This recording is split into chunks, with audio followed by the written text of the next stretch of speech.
Good morning student. आज हम हिंदी की 9वीं कविता अनमोल वाणी पढ़ने जा रहे हैं।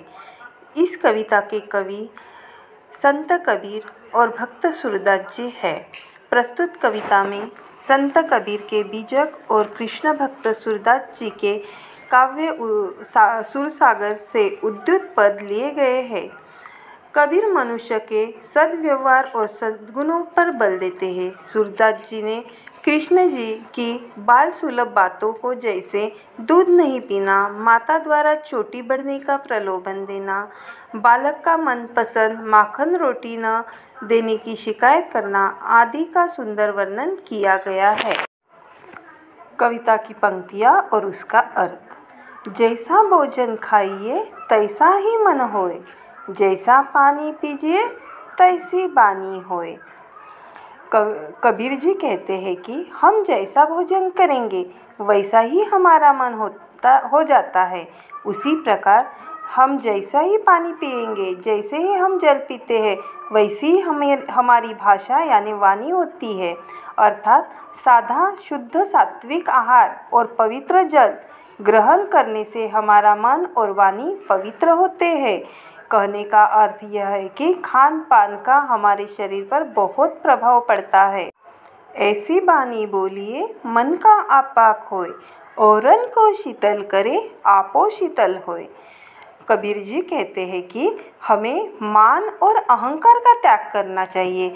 हमें दूसरों के साथ मधुर और विनम्र वाणी में मीन्स पोलाइटली बात करनी चाहिए, जिससे आगे वाले को प्रसन्नता मिले और आगे वाले की प्रसन्नता देखकर हम खुद भी स्वयं को भी प्रसन्न कर सकते हैं, हम भी आनंदी रह सकते हैं। अर्थात मीठी बोली से हम दूसरों के दिल जीत सकते हैं। बुरा जो देखन मैं चला, बुरा न मिलिया कोई, जो दिल खोजा आपना, मुझसा बुरा न कोई। कबीर जी कहते हैं कि मैं पूरा जीवन दूसरों के अवगुण देखने में ही लगा रहा, दूसरों की बुराइयां ही देखने में लगा रहा, पर मुझे कोई बुरा आदमी दिखाई नहीं दिया। लेकिन मैंने जब आत्मविश्लेषण किया, मीन्स मैंने खुद के मन में झांक कर देखा, तो तब मैंने पाया कि मुझसे बुरा और कोई नहीं है, मैं ही सबसे बुरा और स्वार्थी हूँ। अर्थात हम लोग दूसरों में बुराइयां ढूंढते रहते हैं। अगर अपने अंदर झांक कर देखें तो पाएंगे कि हम ही सबसे बुरे इंसान हैं, हम ही खुद बुरे हैं। मैया कबही बढ़ेंगी चोटी, कितनी बार मोही दूध पियत भाई, यह अजू है छोटी, तू जो कहती बलबेनी, जो हवे है लंबी मोटी। यहाँ सूरदास जी कृष्ण भगवान के बारे में बताते हैं। कृष्ण भगवान बाल कृष्ण भगवान माता यशोदा से सुलभ वाणी में पूछते हैं कि माँ, मेरी चोटी कब बढ़ेंगी?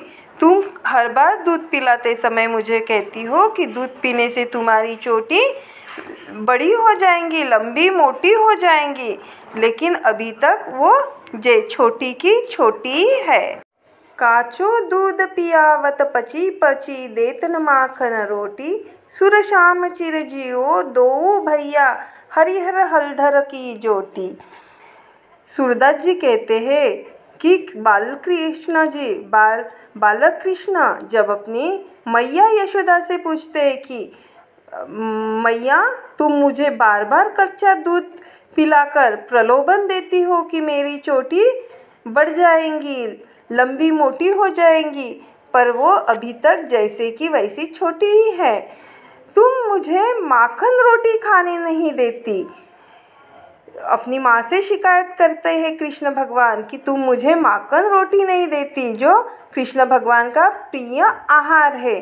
सूरदास जी कहते हैं कि कृष्ण भगवान और बलराम दोनों भाइयों की जोड़ी ऐसे ही चिरजीवी रहे।